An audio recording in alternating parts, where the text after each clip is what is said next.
cooperative sector, if you look at it, the transformation typically, I would understand, is required from understanding security. It is not just having a device or having a lock which is important.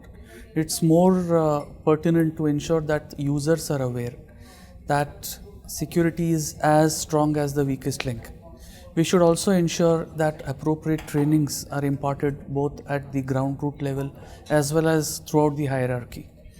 Similarly, customer awareness has to be built in to ensure that the appropriate security measures are adopted, considering that there is a drastic shift which is happening from a branch-based transaction mode to a digital mode transaction base.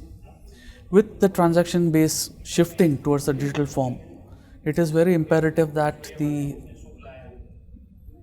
customers take care of the security. They are conscious of not sharing their passwords or ensuring that they do not use the public networks for doing their transactions.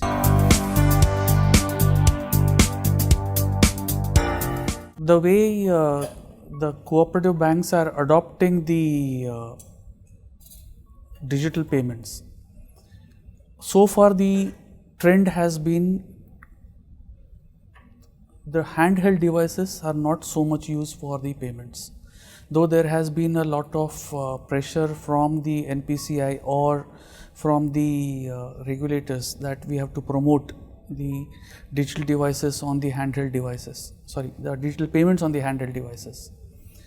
The adoption has been less because traditionally the cooperative bank customers have been customers who believe in coming to the branch and then doing their transactions. But slowly and steadily there has been an increase in the shift, and I foresee that in the next couple of years the use of the digital media would go up to at least 60-65% as compared to 20-25% now.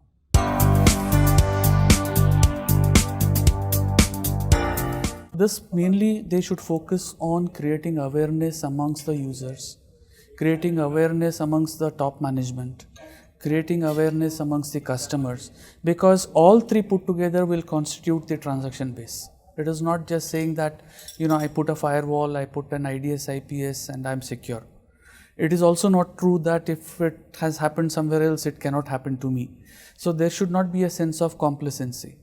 More important, the constituents, that is the banks, should also put in place a practice of continual review of their security practices, because the other side, that is the side which is trying to get into the system, is always trying new ways and means how to get into the system, and the bank has to take care and has to keep themselves abreast of the new technologies, have to keep abreast of the new precautions that they need to take to counter the attacks which are possible.